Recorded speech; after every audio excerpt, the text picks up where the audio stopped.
En esta segunda clase nosotros tenemos para ver todo lo que es desarrollo intrauterino. Yo ahora voy a focalizar en qué aspectos del desarrollo intrauterino me interesa que ustedes, em, digamos, focalicen la mirada. Voy a completar con algunas cosas, no voy a profundizar tanto, eh, a ver, en el texto y yendo punto por punto, pero sí, porque hay muchas cosas para que veamos, pero sí por ahí voy a explicarles por qué ciertos contenidos del desarrollo intrauterino es importante que lo tengan en cuenta.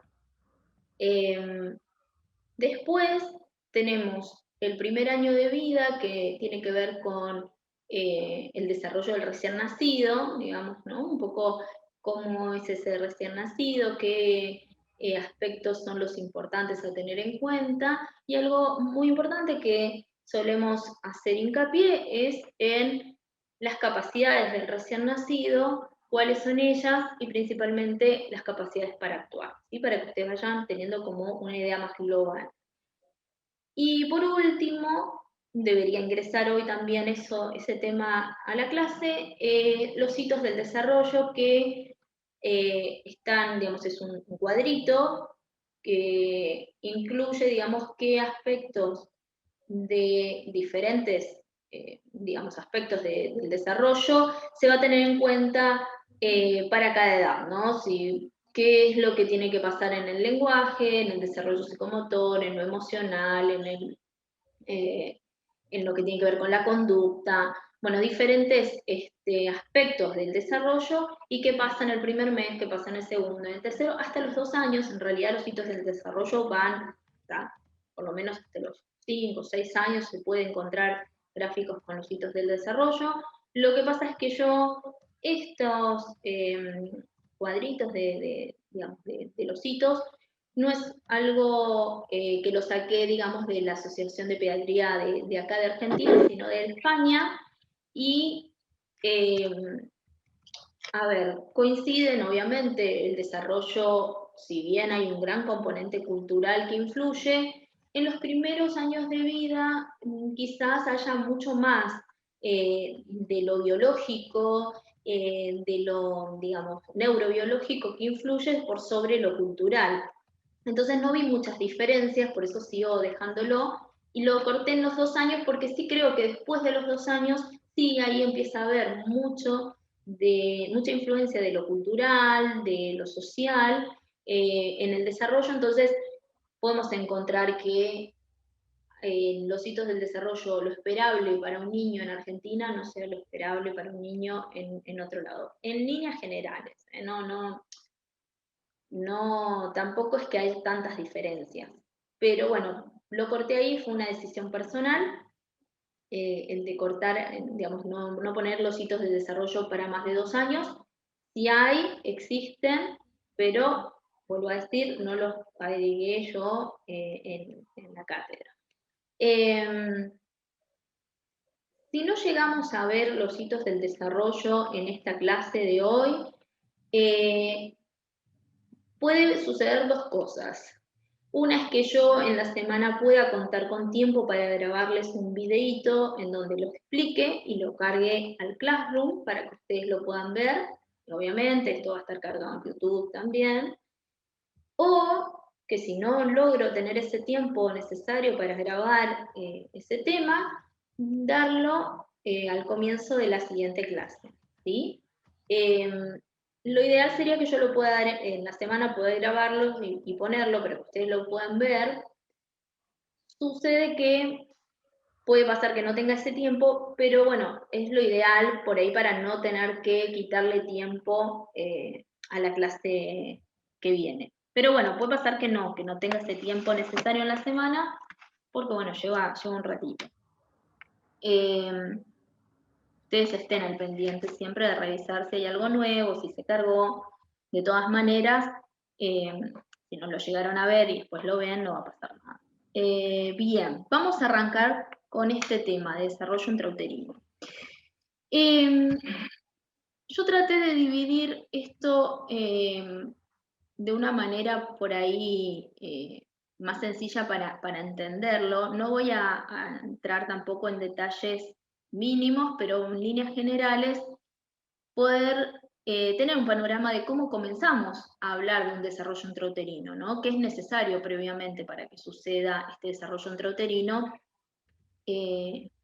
Digamos, ¿qué debe suceder? Previamente, biológicamente, lo que tenemos que tener y contar son con gametos, ¿sí? Gametos femeninos, gametos masculinos o gametos, digamos, ya sea un ovocito, un óvulo o un espermatozoide. Ahora lo vamos a ver.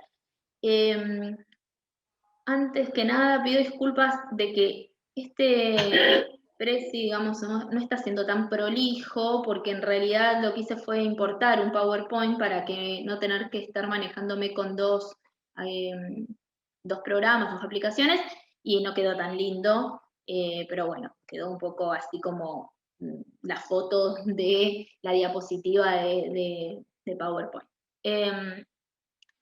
Bien, a ver, en líneas generales necesitamos para poder lograr que se dé un desarrollo intrauterino, primero que haya gametos, un gameto eh, femenino, podríamos decirlo así, un óvulo, que es un ovocito secundario. Acá tenemos como la imagen de ese proceso que se produce dentro del ovario, que es la maduración del ovocito. Eh, que al principio es un ovocito primario, diploide. ¿Qué quiere decir eso? Que esa célula posee la información genética completa, o sea, tiene 23 pares de cromosomas, pero necesita perder, digamos, o podríamos decir, necesita dividirse y quedar solo con 23 cromosomas para que luego, cuando se logre la fecundación, esto se complete. Entonces, cuando la mujer ovula, lo que hace es liberar un ovocito secundario haploide. ¿Sí? Ese nombre haploide tiene que ver con que cuenta, digamos, con la mitad de la información genética necesaria para la fecundación.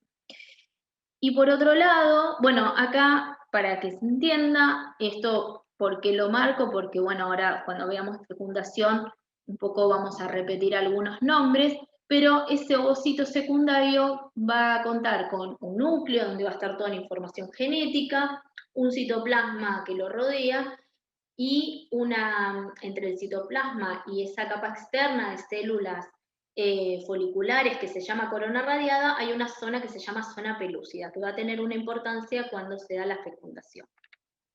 Luego necesitamos el otro gameto, que es el espermatozoide. Ese espermatozoide va a contar con una cabeza, que es el núcleo que tiene la información genética, rodeada, digamos, rodeando esa cabeza va a estar el acrosoma, luego va a venir una pieza intermedia que tiene, digamos, una espiral de mitocondrias, que es lo que le da la energía y la fuerza a la cola, y bueno, obviamente la cola, que es lo que permite con esos movimientos de látigo poder ir avanzando dentro, digamos, del aparato reproductor de la mujer hacia, digamos, la trompa de falopio y encontrarse con el óvulo. Hasta acá esto básico de biología. Necesitamos entonces, para resumir, bueno, el crecimiento de óvulos, una ovulación.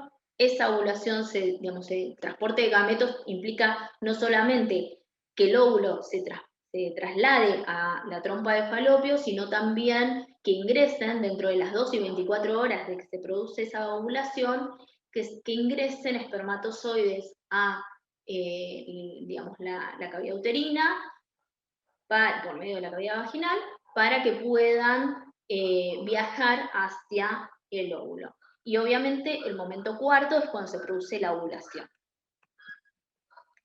Vamos a ver esta fecundación, la ovulación, dije, perdón, la fecundación. Esta fecundación, a ver, lo que se produce es un montón, millones de espermatozoides llegan al óvulo e inmediatamente comienzan a digerir, podríamos decirlo así, a, digamos, tratar de meterse a través de esa corona radiada.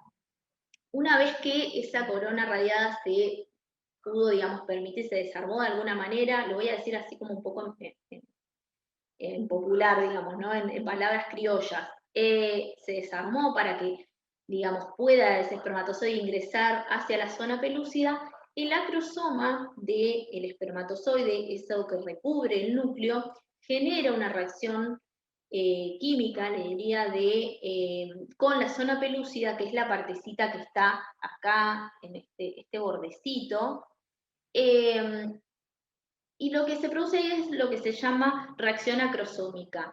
Esa reacción acrosómica genera que la zona pelúcida empiece a disminuir, empieza a desintegrarse, lo que provoca que el citoplasma, digamos, la entrada hacia el citoplasma del óvulo sea mucho más flexible, más fácil que al momento, digamos, previo a llegar a esta zona.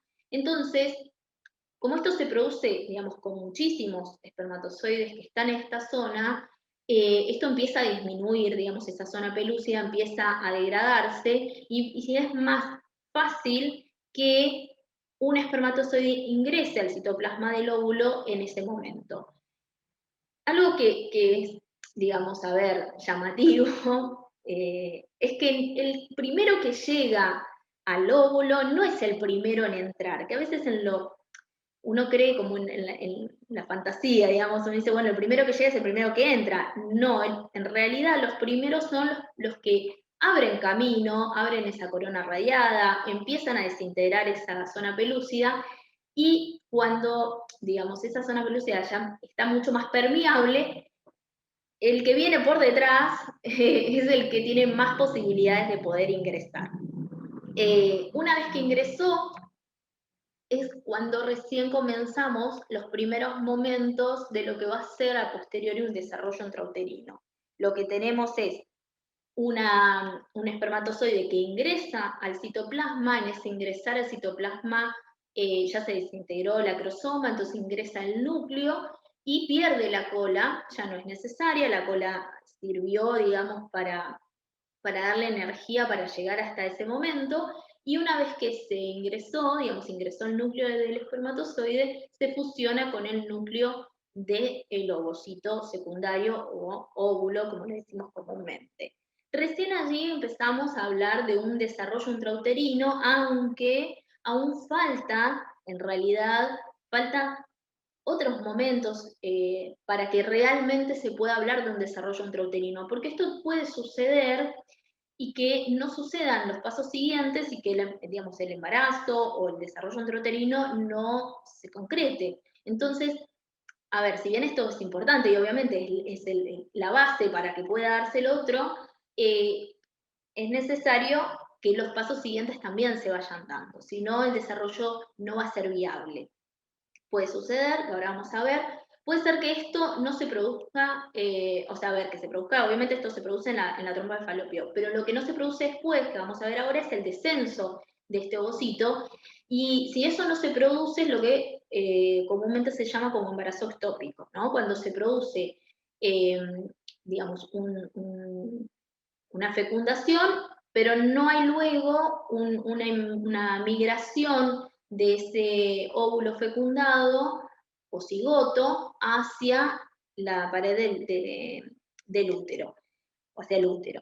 Entonces, si eso no se produce, tampoco es viable un embarazo que se empieza digamos, o un cigoto que se empieza a desarrollar en la trompa de falopio, pudiendo ser una situación de extrema gravedad para la persona gestante.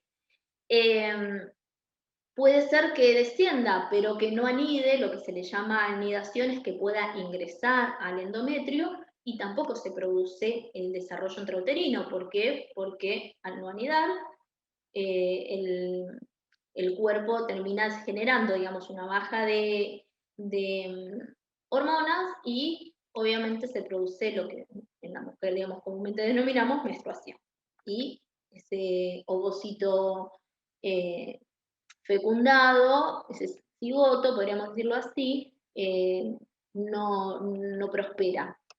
Esto muchas veces se puede llegar a saber con más profundidad cuando, por ejemplo, la persona está atravesando un proceso de fecundación, ¿no? De fecundación asistida, en donde todas estas partes son necesarias porque puede haber una fecundación, puede haber una fecundación in vitro, o sea, la fecundación no pasó dentro del cuerpo de la persona, sino que pasó por fuera, pero que después se implantaron, entre comillas, se hicieron una transferencia, en realidad se llama así, transferencia de, de los óvulos fecundados y que no se logre la anidación, no se logre esa, digamos, posibilidad de que ese cigoto logre ingresar dentro del endometrio y continuar a partir de allí con su desarrollo. Entonces, muchas veces esto,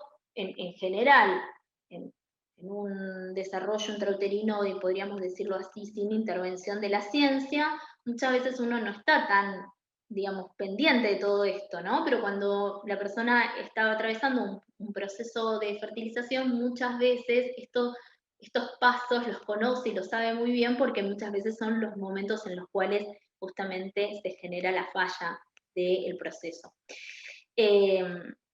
Bien, vamos a ir hacia ese periodo germinal que empieza con esa fecundación. Con la fecundación dijimos hay una fusión de núcleos y esos 23 cromosomas que cada uno de los núcleos tenía, a partir de esta fusión, logran ese segundo momento meiótico, digamos, de división celular y se conforma un cigoto con 46 cromosomas o 23 pares, ¿no? En cualquiera de las dos formas está bien dicho. Y a partir de allí, lo que tenemos es una rápida multiplicación celular dentro del cigoto, que justamente por sus características, por las formas que va adoptando, va cambiando de denominación. Y a su vez, en ese preciso momento en donde empieza esa modificación celular, empieza a haber este viaje, podríamos decirlo así, hacia el útero desde la trompa de falopio para poder implantarse en el endometrio. Entonces, lo que tenemos es en un primer momento un cigoto, luego se produce una segmentación, o sea, una rápida división celular que empieza a generar, digamos, múltiples células dentro de esa misma, de ese mismo, acá dice embrión, pero bueno, ese cigoto. Depende del texto, a veces embrión lo ubican cuando se logró la implantación y están en el periodo embrionario, pero se produce una rápida multiplicación celular y en un momento, digamos, adquiere una forma como de mora, por eso se llama de una fase de mórula, ¿no? Y cuando llega al endometrio, lo que se produce en esa célula es que comenzó a haber una ubicación de las diferentes células que se fueron produciendo como una forma de círculo, empieza a huecarse, ¿no? En ese momento la célula se llama blastocisto. Es en el momento en el que empieza, digamos, el proceso de anidación o el proceso de implantación, que es el momento de ingreso de ese blastocisto a la pared del endometrio y a partir de allí generar las diferentes partes, no solamente el embrión, sino también la placenta, digamos, lo que es el líquido amniótico, las diferentes partes que constituyen en ese desarrollo intrauterino, digamos, a partir de esta primera célula.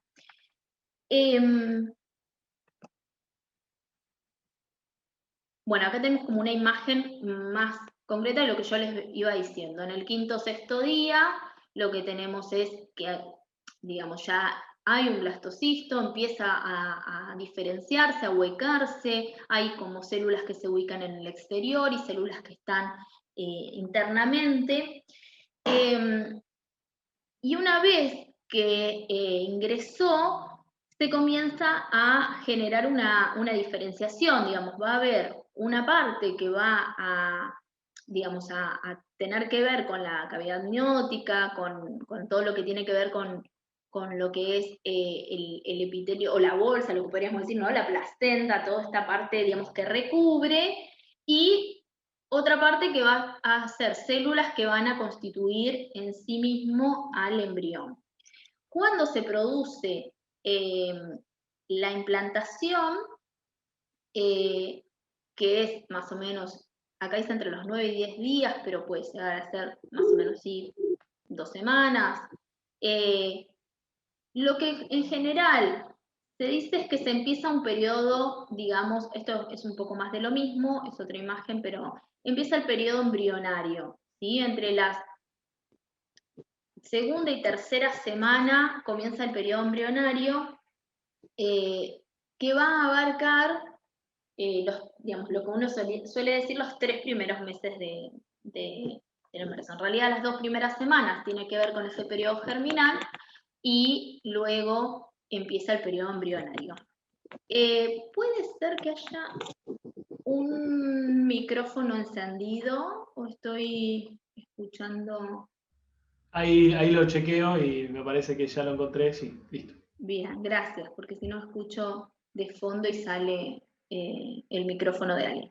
Bueno, este periodo embrionario, acá sí me parece, porque todo lo anterior sé que se le hace tedioso, no es tampoco, a ver, no es tan complicado, pero digo, a veces son palabras bastante raras, pero este periodo embrionario sí me parece interesante que nos detengamos, ¿por qué? Porque en este periodo embrionario va a suceder toda la organogénesis, o sea, se van a conformar todos los sistemas, órganos que conforman, digamos, al sujeto, al, al- al humano, porque sujeto es algo más que biología, pero digo, todos estos órganos, toda esta base neurobiológica se conforma en este periodo, va a abarcar algo del periodo fetal también, pero es un periodo en el que se conforma principalmente el sistema nervioso. Eh, que yo me voy a detener unos minutos para plantearles esto, ¿por qué? Porque como ustedes están estudiando carreras que tienen que ver con la educación, con el aprendizaje, muchas veces no tener en cuenta todo esto, digamos, hace que no comprendamos algunos procesos de aprendizaje que a veces no se dan como lo dicen los textos, ¿no? No se dan como uno cree que se tiene que dar para la edad.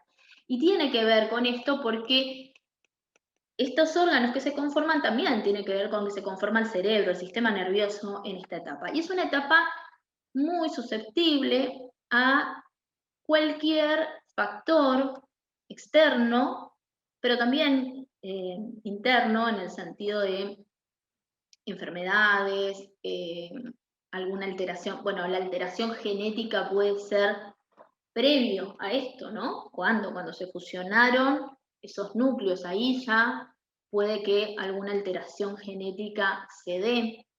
Y entonces esos factores que nosotros vamos a ver, que son los factores teratógenos, influyen en este periodo embrionario.